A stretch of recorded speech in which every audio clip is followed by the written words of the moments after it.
Hello and welcome to the Splitting Hairs podcast. It's Kyle and Stack, along with Cody Mauch, joining us today to talk about the upcoming border battle. But before we dive into that, want to shout out our sponsors. You guys know who we roll with, Cottonwood Coffee and Bistro out of Brookings, South Dakota. Shout out to them for their support. You'll see them starting to roll out their fall menu here. They got their quiche of the day. Always a big fan of the breakfast burrito. And they got great coffee on drip as well as espresso, iced coffee. Whatever your flavor is, they've got it. Also, check out cottonwoodcoffee.com for their online ordering and subscription service. Any orders over $20, and they're going to cover the shipping. So appreciate them. Last but certainly not least, True North Retirement Team. They're here to help you for any point in life that you're at, whether it be taking on new life insurance products or securing assets because of the passing of a loved one.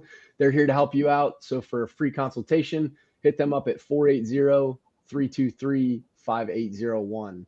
And with that, fellas, how you doing? I'm all good. All good. I'm great. Nice. And so for those who don't know, on the Jackrabbit side of things, Cody was an All-American. I'm sure they're very familiar, but Cody was an All-American for the Bison, and he was gracious enough to hop on here and give us some of his time. He's currently a Tampa Bay Buccaneer and doing big things with them, starting at offensive guard, right? Yep. Nice. So who you guys gearing up for this week? We go to Houston and play the Texans on Sunday. Nice. That'll be a good little battle. I think so. It should be good. It'll be fun. It's been fun so far. Just crazy to think you'd ever be at this point where you're playing guys in the NFL. You know, it just is pretty surreal. I was going to say, yeah. What's been the transition like for you? Have you kind of just eased your way in and ingratiated yourself with the team, or have there been some bumps along the way, or let us in? No, yeah, it's been a pretty smooth transition. Definitely a lot of bumps just with especially going from FCS into the NFL. I mean, it's a little bit of a jump in competition. Just it took a while to get the speed down. It's still not something I have fully down. I mean, these are grown men you're going against, and it's just everything moves so fast. I think, we're in week 8 or 9 now and starting to see it slow down just a little bit for me, I think. Got you. What's been the biggest adjustment? Is it kind of the play calling in the huddle and all the checks at the line of scrimmage, or what's been the biggest learning curve for you? I think the biggest thing is just, you're at the point now where you're comfortable with the playbook. You know what you're doing, pre-snap, all this stuff. Now it's just go and beat the guy across from you. Because even if, you see what kind of technique he's in, what kind of block you're going to use, you still got to go beat the guy. And it's just executing. That's just the thing is for me right now is just trying to find more consistency. Some good plays, some bad plays, just try to limit as many bad plays as you can. Yeah, definitely. And not make him fatal for sure. What's it been like playing with Baker Mayfield? I know he's kind of a fan favorite. I'm sure he's one of the guys, and it's fun to get along with him and watch him play the game. What's that been like for you?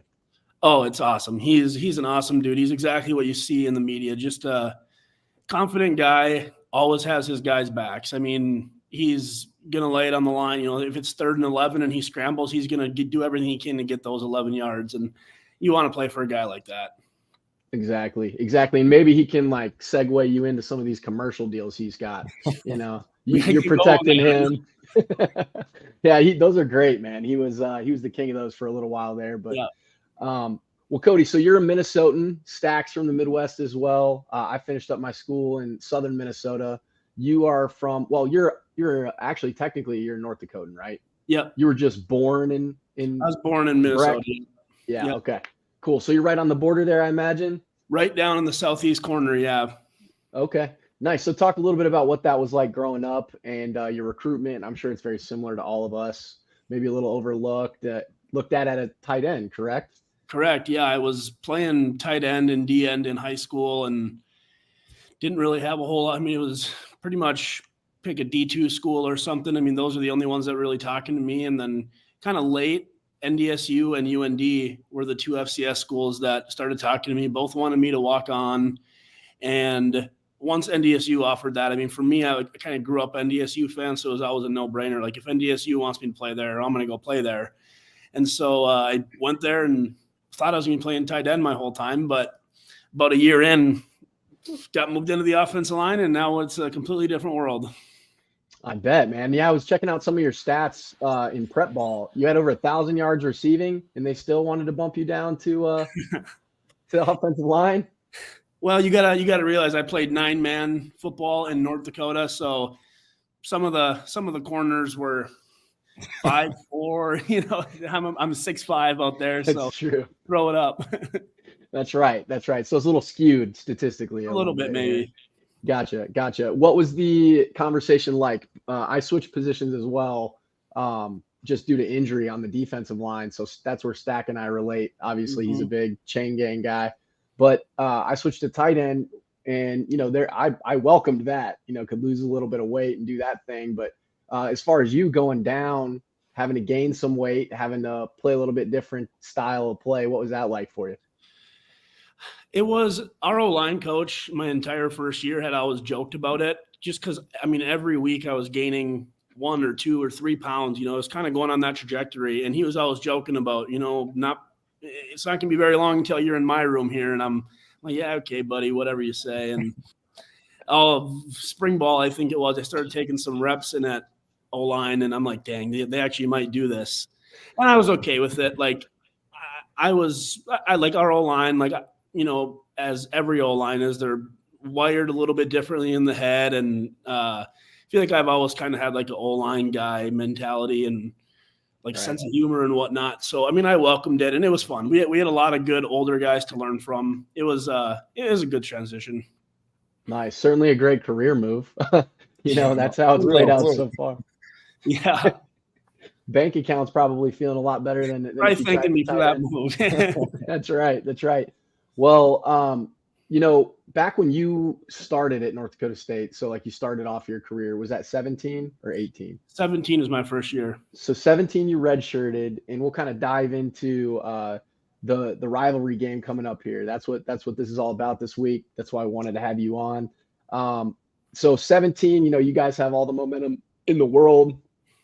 You're probably, going to get a top 2 seed again, coming to Brookings. I know you're redshirting. I don't know if you made the trip or not, but South Dakota State was able to get one on you guys there. The rest is history. You went on to win another national title. 18, same thing. Stack, I apologize. I'm just working through the timeline here. No, I already know, man. 18, you guys got us at the Fargo Dome, ended a little bit of a streak. We had a 2-game win streak there in the regular season. You win another national title. And then in 19 College Game Day, you played in that. You and Stack, talk a little bit about what that was like. That was a hell of a game all the way to the end. Unfortunately, not everybody was playing at full strength in that one, but talk about what that experience was like. That still might be one of the coolest games I've been a part of, just because it's NDSU. It's always, at least for us, I'm sure for you guys too, it's always the biggest game. It always draws the biggest crowds for us. And we knew we were probably the 2 best teams going at it that year. And College Game Days there, there's all these outside factors. Plus, we're going down there to play. I always enjoy playing at away teams, and you're getting booed when you run out. Like, I love that. Like, that was always awesome. But the whole game was so back and forth. Like, for a while, it seems like, oh, you guys might get it, and then we're driving. Well, then we throw a pick, and then you guys are going, and all came down to really that 4th and 1, and we broke it for that long touchdown. And that was, that was the only play I played the entire game, was that 4th and 1. So that was pretty cool to be a part of that. That's sick, yeah, because you were brought in at heavy personnel for a while, right? Yes, right, yep. Yeah. Sorry, Stack, go ahead. No, you're all good. So that whole experience was definitely dope. Like, leading up to it, and just kind of the experience with being out there, and all the fans are out there. We went to like the little set of game day or whatever, but the game itself, I'd say, it didn't end the way we wanted, but it was a good game. I think I'm trying to think. Was that the year that Tuska got like 3 straight sacks? Yeah, I think so. Yeah. So, you're sitting there, you're watching, like, this is high level football. Like, I'm watching him play, and I'm like, God damn, like, you know what I'm saying? So, you're playing. I think that was Trey Lance's year too, right? Yep. I've never seen numbers put up like that, and I don't think you'll ever see numbers put up like that again. Mm-hmm. That was absolutely insane. And now he's a Dallas Cowboy, which I'm a fan of. Yeah. Getting some fresh blood here in the QB room. But yeah, man, that was a hell of a game. Like you said, it's always, fan bases are always getting up for the border battle, right? And there's always some good storylines. Both teams have just an abundance of talent. And now we've kind of matched, it seems like, the talent that NDSU has been able to roll out there year after year. This past season, obviously, we met in Frisco. What was that like? Because, you guys are undefeated in Frisco. You had every team was trying to get that monkey off their back that played you down there, and they just couldn't do it. Obviously, it's no secret they call it Fargo South. What was that like? I'm sorry to bring up bad memories, but your perspective on that one. What was that like going through that and going through last season? Yeah, it was like, we kind of wanted to meet SDSU there because it's like you want to play the best team when you're in the national championship. And we had played you guys earlier that year, and halftime, I think we were up 21-7, and we're feeling great. End up dropping that one, and we're like, well, we want revenge. We want to do it on the biggest stage.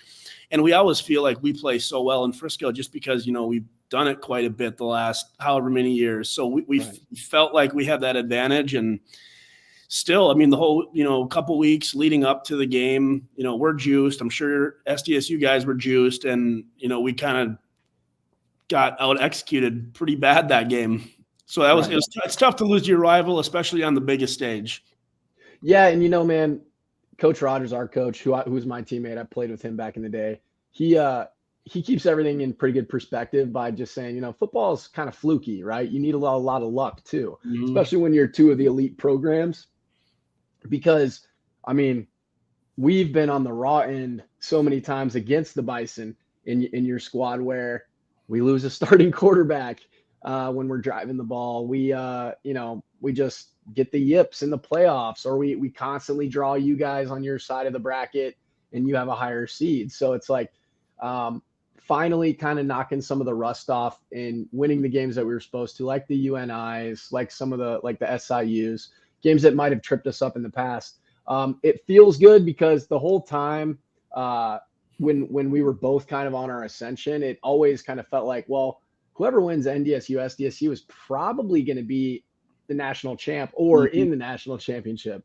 Yep. And now it's come to fruition. So it's been good to kind of match what you guys have done. Cause other than Nick Saban, I don't think there's been a dynasty like you guys, and we're certainly trying to match that on our end. Mm-hmm.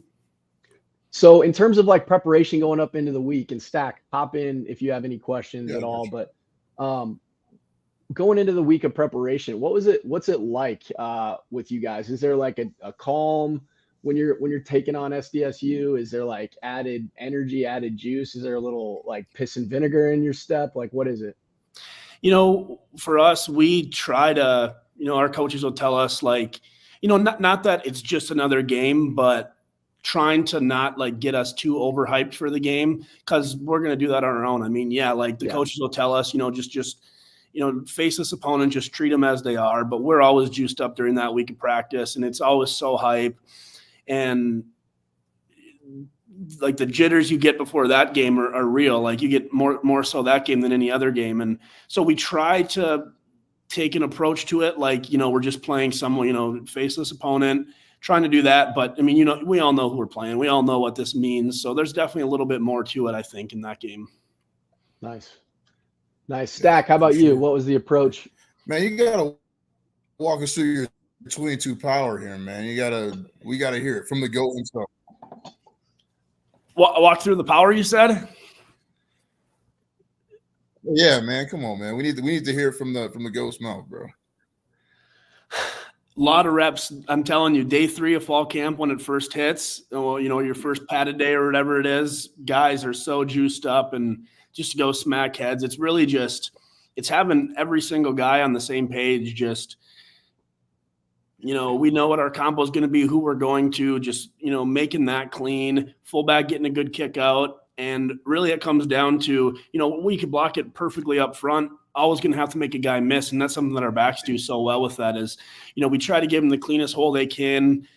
Back will just sneak through there, either make a linebacker or a safety miss. I think that's what it comes down to, is just having all of our blockers and then especially our runner just kind of on the same page with what their job is. No, that tracks, man. Bread and butter on that one, man. Exactly. You guys run that to perfection. Obviously, you hammer it big time. In terms of like over the past couple years with the Jacks and the Bison, what do you think has been the rub? Obviously, Cam Miller's playing at a really high level this year. I'm not sure how much you've gotten a chance to watch him. 76% completion percentage is absurd. He's obviously a very mobile quarterback, both in the pocket and being able to extend plays and get downfield when he needs to with his legs. I think the sentiment is just that there's not been a guy, whether it be a wideout or what have you, really step up and be that big time playmaker outside of Cam. So I don't know if that's kind of the gist that you're seeing or what. No, I would agree with that. That's kind of, it seems every year we kind of just have one of our skill guys step up and kind of be that guy. A couple of years ago, it was Christian Watson. Like the last year or two, it was Hunter Lipke. Just guys like that stepping up. And, it seems like for us, everyone's kind of stepping in and, doing a good job. Like we're running our two quarterbacks and they're both having a really good year. But, yeah, I kind of agree. There's not really just one person who will stick out as it has in the past. Right. Yeah, definitely. I mean, with Christian Watson, his speed was unreal. I mean, he's doing it in the NFL. Mm-hmm. I mean, yeah. Just dusting people. So, I mean, that's tough when you lose that. And then, from the Jacks perspective, we kind of thought, oh man, we're losing Pierre Strong, who ran the fastest 40 at the combine for running back. Actually, he ran the fastest 40 at the combine his year, a couple years ago. And now we got Isaiah Davis. And so obviously the Jacks want to run the ball and establish their will. Sounds pretty familiar. That's what North Dakota State wants to do. And then what happens usually is the adjustments, right? Whoever's the king of the adjustments and limiting errors tends to emerge victorious in this one. And last season in Fargo, it certainly was the Jacks that won the second half adjustments that really made the difference in the game. And then I would say just in Frisco, just out executed, right? What's kind of your thoughts? Like you kind of got a good pulse on the team still, I would imagine. What's kind of your thoughts heading into this one? I mean, yeah, I mean, I've been able to watch, a fair amount of our games. So I don't really, I don't know what it is. We've dropped a couple games so far this year that we definitely would, like to have back. Losing to USD sucks in a close one, but then getting blown out by UND, I hope the guys kind of take that as fuel into a game like this. I mean, we're in a spot now where we probably have to win 2 of our next 3, or, we can't drop too many games here. We're not even going to be in the playoffs. So I hope guys understand that and, play that much tighter and play that much, that it has to mean that much more. And you shouldn't need any extra motivation for a game like this. Like it's no matter what's happened so far this year, we always kind of bring out the best in each other when we play, I think. So gotta just show up and make the plays when your number's called.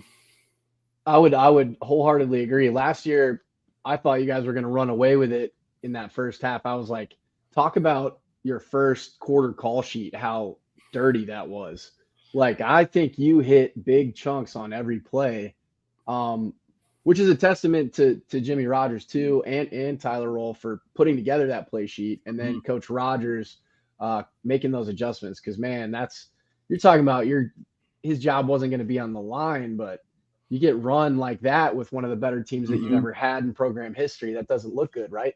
Right. So I firmly believe that North Dakota State is going to be super focused for this one. I think both teams are going to play a really clean game, a tight game. I don't know about clean. We've got to clean up some penalties, certainly. But it's exciting. It's going to be fun to watch. And yeah, man, what about you, Stack? What are you thinking? I mean, I just think, with a game like this, it's always very the teams are so similar, right? So it's just like you said, it's about out executing your opponent. Like the scheme is going to be somewhat similar, right? Like gap scheme, all that. Like defensive fronts are pretty much the same. You got even fronts, base fronts. So it's just about who wants to whoop whose ass at that point, truthfully. That's right. And what about this? Jim Poppin asks, friend of the pod, how many times do you fellas line up against each other? Man, I don't want to answer that question, bro. But no, I think first time I had seen Cody was that 2019 game. And me and Crockett came back and we're like, did you see that dude without his front teeth? We're like, yeah, like what was up with him? But No, I'll put it this way. He's a good football player. I'll put it that way. Oh yeah, definitely. I'm sure you guys said really sweet things to each other out there. Oh, too. I'm sure we did. Yeah. I mean, I had when I was working in Fargo, I had met Cody after the fact, and we were talking. I'm like, this guy's actually pretty nice. Like, bro, what? Because like, you line up against guys, especially like you and I dudes, right? I was expecting like that out of them, Oh, but yeah. I mean, Mhm. stand up dude, wasn't no mean looks or nothing, super nice. So, and I appreciate you coming on again, bro.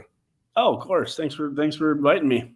No, Yeah, man, sure. definitely appreciate that. And you line that up, Stack. And I think it's worth saying this was a very bizarre play and turning point in last year's game with the arrow celebration, which I'm gonna call a spade a spade. We did the same damn thing in that game. One of the Yankees did the same Mhm. thing. And again, that comes down to luck and how fickle football is, right? Yep. You probably didn't get to see it, but we were playing SIU a couple weeks ago, and there was no fair catch call, and there was no whistle blown. Mhm. So our gunners literally look at the ref, and he doesn't blow the whistle, and then they tackle the punt returner who's just standing there flat-footed, and it's just shit like that. They gave us a 15-yard penalty, and it's like, come on, man. Right. And you can't leave it in you can't leave it in the zebra's hands, especially at our level where Right. the competence is very diminished versus the Mhm. NFL. And I'm sure in the NFL they don't make perfect calls all the time. So Right. even there, you don't want to leave it up to them. So yeah, what are your thoughts on that whole thing? Like, how do you overcome that mentally when stuff like that happens? Well, I think especially in like that game last year, right after Cam. I mean, like, is it unsportsmanlike? Yeah, probably. I mean, everyone kind of does stuff like that, so you're obviously not happy when that gets called. But we're just trying to tell the guys, like, because I don't remember what the score was at that point. I think we might have been 21-0, maybe 21-3 or 7 at the time. It was And 21-7, and you were going to score and we again, got it and at then like the 5-yard line. 5-yard line, and then you threw a pick. Yep. So, and it's like, yeah, play with emotion and all that, but let's try to play smart too. Like, don't even let them make a call like that. Like, keep doing what we're doing. We'll celebrate after the fact, but you can't get mad at guys for showing emotions in games like that, and then you can't throw the pick right afterwards. Like, as much as it sucked to get called back, you can still go and execute. We can still at least get points out of this drive, and then that was a big time turning point for the game, momentum wise. Definitely was, and that's got to be tough for Cam too, because I think he started that game like 12 of 12, and that was a big criticism. Like, can Cam lead this team through the air without Christian Watson, and can he really take that next step as a quarterback and as a pocket passer? They pull him out, they throw in Cole Payton, and he was having some success on the ground, and then just aired it out. But that has to be tough to come off the field. I would always hate to share passing responsibilities with another quarterback. So yeah. And I'm sure the people in Fargo love when that happens. But I do like Coach Roll's creativity in the run game. But I do think it's worth bringing up with it's TK Marshall and Tamarick Williams, right? Yep. Those are both pretty quality backs, and they just haven't been able to get going this year. Is it maybe some of the trench play? What do you think's going on with that? Yeah, I mean, I think it's just probably every week. I'm sure they go in with a different game plan of, maybe the Q run is going to be better for us this game, so we're going to have a lot more just QB power or QB read type stuff, and then maybe when it is, okay, Tamarick and TK are going to get going this game. Either I don't know if it's we're not getting the push up front or exactly what it is, but maybe it's just like not being in rhythm, because we'll spread the ball around. We'll give a lot of guys carries, and maybe it's tough to get into rhythm if you're, only getting the ball every 5-6 plays. I'm not exactly sure. I don't really know how to answer that exactly. No, I mean, that makes sense. That tracks.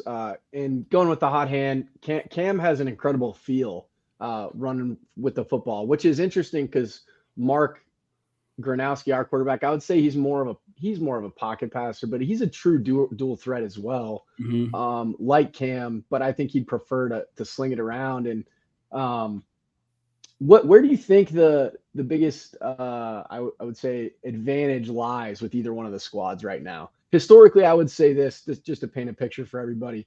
You guys had the offensive line locked down for several years, and that's pretty much where the game was won. Not that you didn't have great skill position like we've already covered, but I think over the years that gap has kind of narrowed. Is there any advantage you see from either side in this matchup?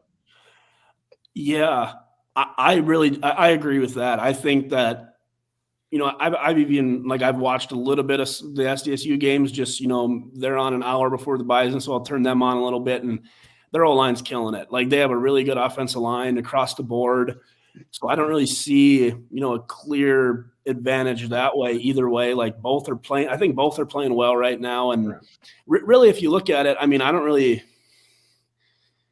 know, like quarterback, I think both of them have their moments and could beat the other defense at any given moment. So I feel like it's a toss up at a lot of the positions. And kind of like we said before, it really just comes down to who's going to execute more. I think we got some stuff to figure out on both sides of the ball, but our defense has had a couple just questionable games just with missing tackles. That's our biggest thing, is we've been missing a lot of tackles, I think. So got to clean some of that stuff up. I'm sure you guys got stuff to clean up as well. Yeah, certainly. No, that's a good point.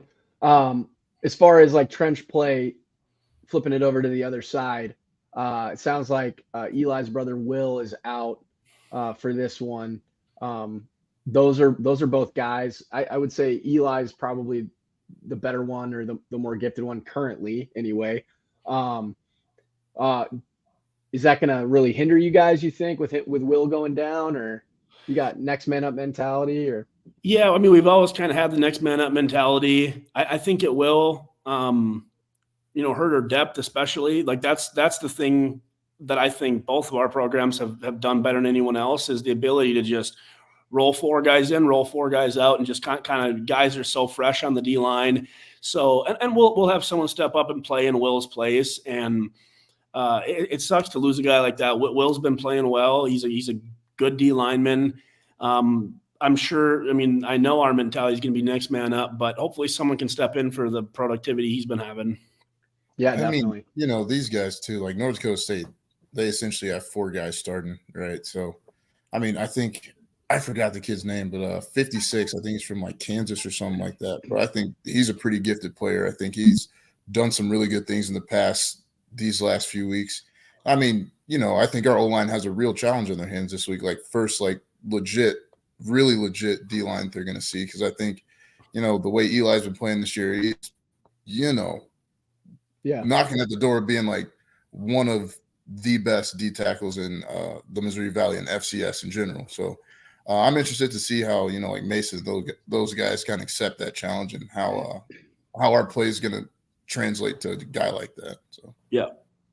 And I think, one thing is, I think we touched on it before, but how similar we both are to each other. Shoot, the defense you guys run is pretty much what our defense runs. It's during fall camp. I mean, it should be such a familiar defense and offense that you're going against. We're just so similar like that. So, I mean, guys should just be able to both sides of the ball just play fast. I mean, it should be a lot of fun to watch. Yep.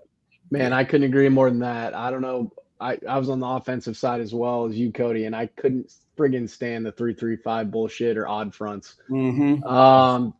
It's just like some finesse ball that I didn't like it.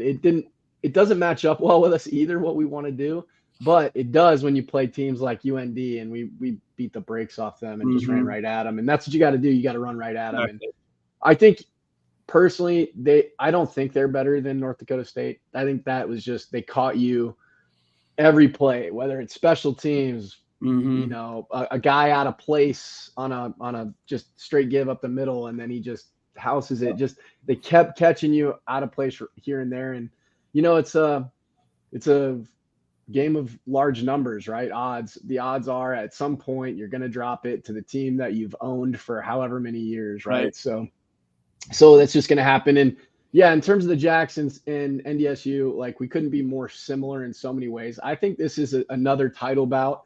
People are saying North Dakota State's down, but like like the Jacks went on runs before where we lost to the Bo Pelini's Youngstown State Penguins, and then ran all the way to the semis, lost to you guys.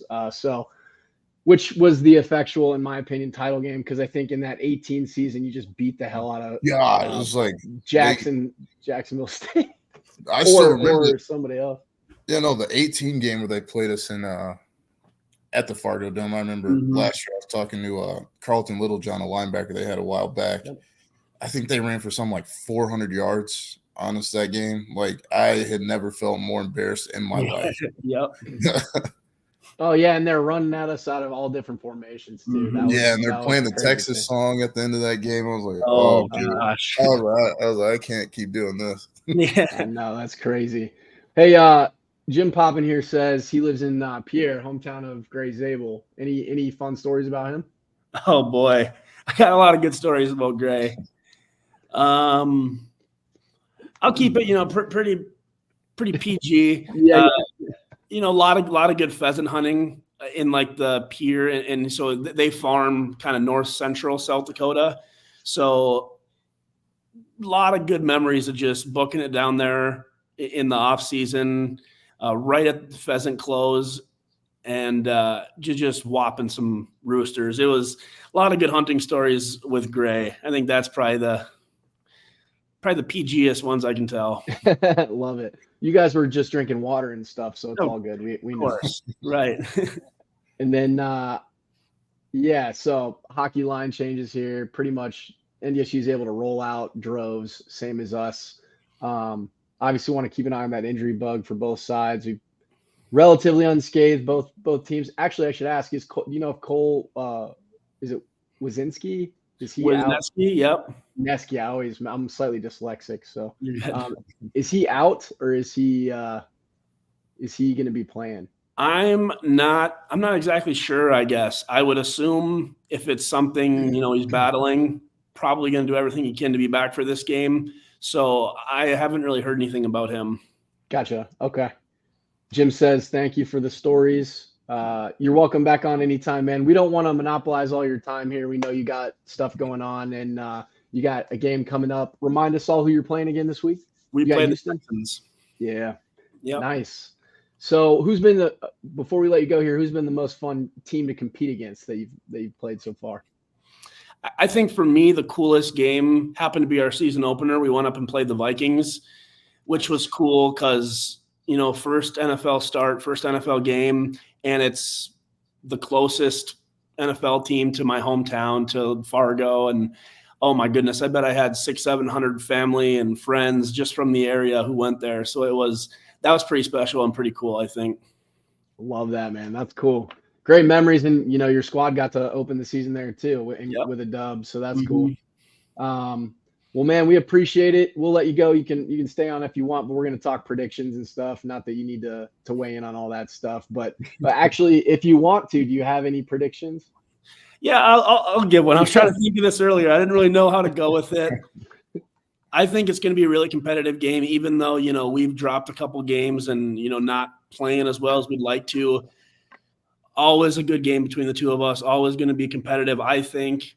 I think both defenses are going to be great, and I think the offenses is just going to be minimizing turnovers. I'll say I got to pick us. I just have to. I'd say, bro, you got to pick you got to pick your dogs. I'll say us 21-17. Cool. I like it. Okay. That's good. Any playmakers that are going to stand out? I think Cam's going to have a really good game on the ground and throwing, and I think Eli Green, one of our receivers, will have a big game too. Okay. Good stuff, man. Well, Cody, we appreciate it. Appreciate you. Let you run. Good luck this week, man. Go get them. Yeah. Thank you, guys. I had a good time. Yes, sir. You're welcome back anytime. Absolutely. Sure. See ya. All right. Peace. Yeah, so, Stack, appreciate it. No, I'm saying now that he's gone, yeah, I tell him. Our boys are giving him a 40 whopper this week. I think they're giving him 40 plus. I love it. No, that's cool, man. No, appreciate you lining that up. That was good insights. I got you. Yeah, I think it's going to be a situation where the secondary for the Jacks is going to be the difference maker, I would say. Yeah. Because I mean, if they're not pressing the ball down the field and Cam's dinking and dunking, now you never go broke taking a profit, but what's going to happen on the other side of the ball? Are we going to maintain ball, time of possession, and stuff like that to such a degree that it's going to, really outweigh whatever they're able to do with the little dink and dunk passes? It'll be fascinating, no matter what happens. Yeah, I But think, and I'm hyped. their defense is actually, I think their defense is actually pretty good. Like this will be one of the better defenses that we've seen this year. I think personally, like obviously, like I'm not breaking down film and like I'm not in the film room, so like, I can't tell you like that sort of stuff. But like from just like the naked eye, like Yeah. I think Eli Mostert is like legit, and this will probably be the Yeah. single best D tackle that they have to go against this year. And granted, Yeah. one D tackle the entire defense doesn't make, right? So Right. that's Jim brings up another great point here. The spread's at 11.5 right now. The game will definitely be closer than that at some point. We'll see how it ends up in the end, but so yeah, if they can kind of execute and just play the way like, and the Jacks have been playing so like we didn't even talk about USD really, did we? yeah, I didn't want to like just have him. Oh yeah. On here while we rail on those scrubs from Vermilion, dude. Yeah. Trade secrets and everything, and they can only get 3 points. Yeah, I think our defense played so well. Like they were Yeah. playing some, especially I think up front those guys were playing some ball too. Didn't really ease into it at all, really. Minus that first drive, but they made some Right. good plays. Like their opening script was a good one, but like man, the D line play, the linebacker play, DB play was all just crazy this week. It was nasty. I mean, you had guys flying around just leveling people in the run game. Tice had 50 rushing yards. I think as a team they had 50 rushing yards. Yeah. See, this is where I think like if I'm NDSU and I flip on the SIU film, they're going to find ways to create designed runs that look a lot like what they did with Nick Baker. But the difference being is like, I think that SIU actually, and this is not a slight to NDSU, I just think SIU had better receivers than maybe NDSU does in terms of just pure talent. So if we're looking at it from that perspective, again, it's going to be on Cam. The Bison will go as far as Cam. Where on the flip side, yeah, we will always go as far as Mark will take us, but I don't think it's like he has to make every play like maybe he did in the spring season, Yeah, and I know like Cam's a talented football player. I think even the intensity and mindset the guy plays with, like he's a baller. But like you could tell like it's tough for him because like who am I throwing to? Yeah. I can't lean on my running backs like I usually do because I don't know. Or his tight ends. He doesn't have those NFL caliber tight ends that he had in the past. So the transfer portal bit them a little bit. There's some guys that left from there. I think one of them was a receiver. Actually, I forgot where he ended up going. A receiver, and then Kobe Johnson. He transferred to an FBS school. He was a running back that we were able to bottle up in the national title game last year from Lawrenceville, Georgia. So I mean, they got based on what we saw against a Southern Illinois team, and even talking to Cody, like maybe do what you do personnel wise with a 4-3 even front, but why not maybe mix up some odd looks and because like the Jacks, that's what I would. I mean, I don't know. Install wise, like be multiple defensively and try to maybe come at them that way. I'd say, my last couple of years, and then I think last year, there was a lot of that in where you like, odd, and then like, just to like mess up where they think their block point's going to be, and then like stump back out of it, like all that kind of stuff. But in a game like this, sometimes it's hard to, throw stuff like that at them because like you just want to be so sound in like what you're doing. You know what I mean? So like you don't want to be, thinking too much. You're like if you're a nose guard, you're just like, hey, if I get this back block, I'm destroying it, right? Like you don't want to be in a position where you're kind of like, oh, well, if I move here and then if the guard pulls there, do I go over it? Like you just kind of want to just let it rip at a certain point, And we got the D-line to do it this year for sure. Absolutely. And I think when it comes to the things that we need to clean up, I've been tweeting about it a lot this week. It's like, excuse me, the Jacks' greatest opponent is the Jacks at this rate, right? Like penalties, we had 13 against SIU for like 100 some yards, 125 or something. Against South Dakota, it was a very sluggish start. I trust Amar taking the ball out of the end zone, but to start the game, maybe just fair catch that one, get at the 25, let your offense start to build a rhythm. And then we went on I think the game really changed when we went on a 94-yard drive. That doesn't happen. That's like soul crushing, right? Yeah. Where you just feel their spirit. Yeah. I'm sorry. So yeah, their spirits were crushed. And I think, at a certain point you kind of saw that. You saw the whole stadium deflate. You saw their players deflate, fans leave.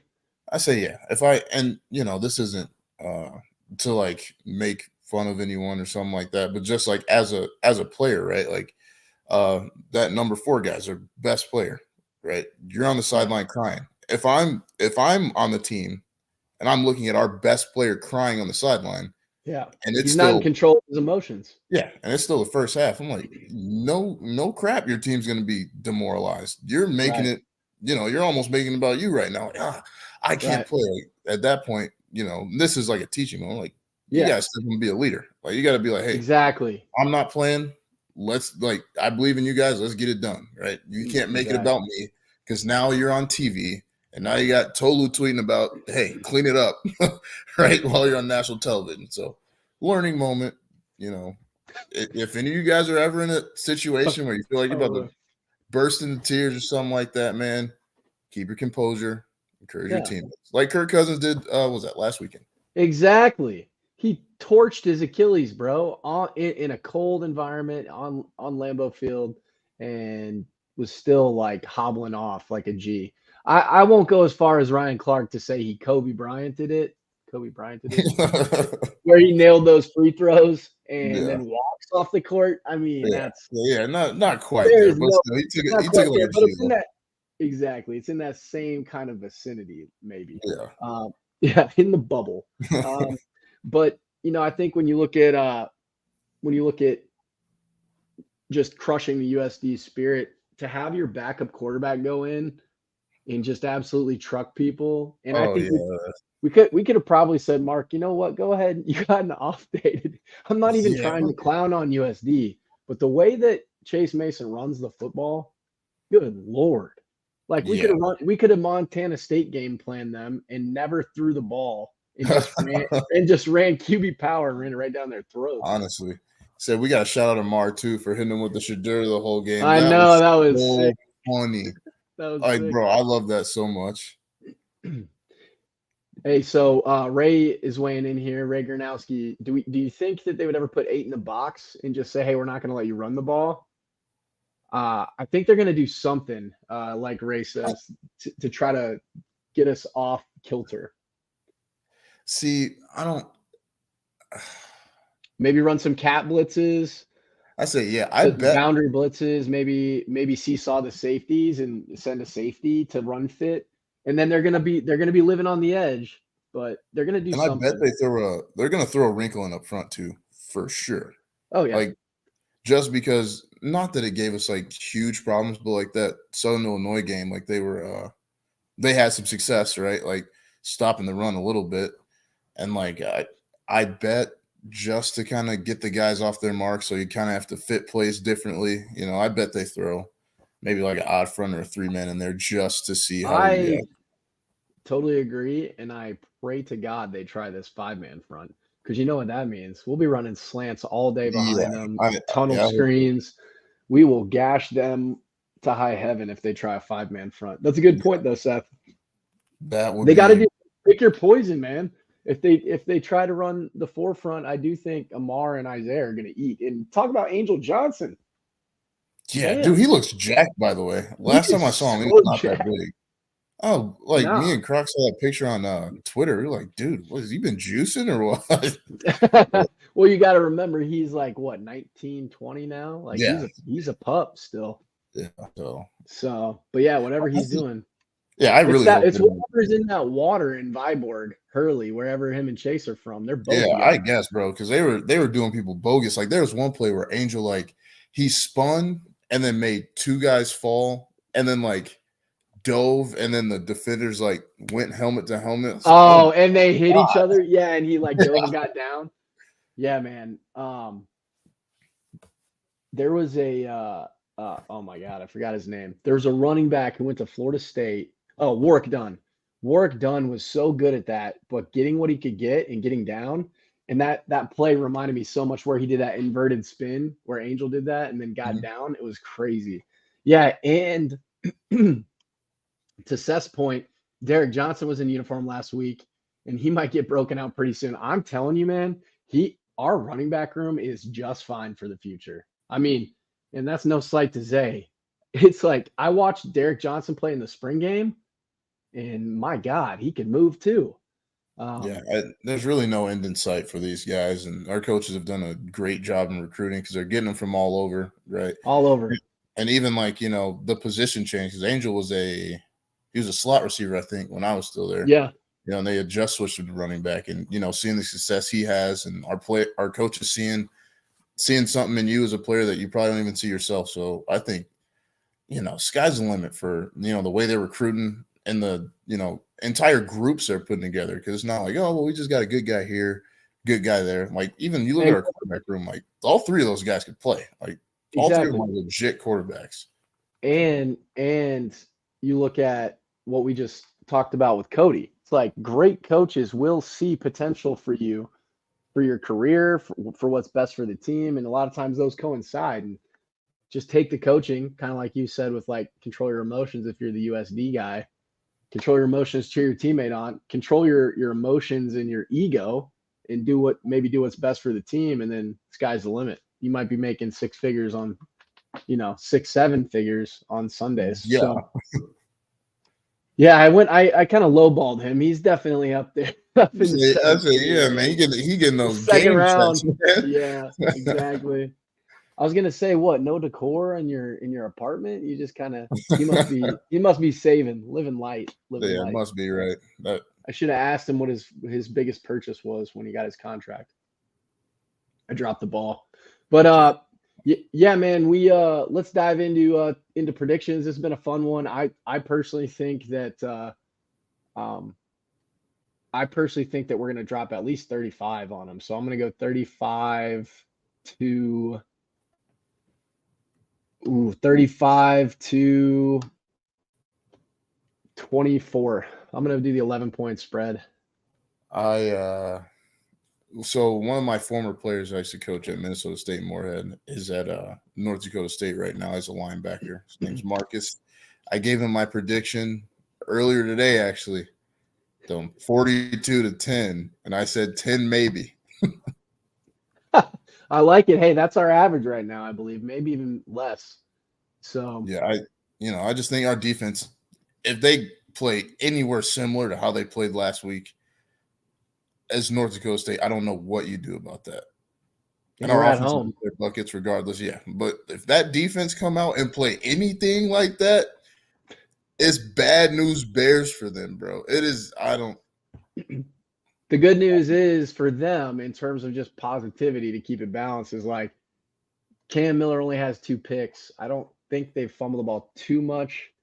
But again, like if you just don't make mistakes, you also have to have something explosive to Yeah, beat a team like the Jacks, or you have to hope we implode. So I don't see it, but stranger things have happened because they've had a better team, I think, roll in to Brookings or the Fargo Dome, and we've beaten them. So yeah, we're definitely going to have to make sure that we shore everything up. We don't beat ourselves, shoot ourselves in the foot, and get a high penalty tally going. So you said 42-10. Now let's move into our asset of the week. Brought to you by True North Retirement Team. Asset of the week for me on offense is going to be Mark Gronowski, the Bison killer. That is true. I'm gonna go with the 605 Hogs just because I think I like that. You know, they got a big task ahead of them. Probably, like I said, one of the better interior D lines they're gonna see, and we're gonna have to run the ball. So I know they're gonna take care of it up front. I'll go 605. Shout out I like that. Shout out to the 605 Hogs and my former high school coach, Troy Cody, up there, AD of Fargo Independent Schools. So he used to come watch me play in blue, even though he wanted to root for the Bison. So gotta shout him out. It'll be fun, man. It'll be fun to watch this one. Is it a 2:00 kick? Like typical? I'm not sure. Let's see. I'm gonna pull it up quick.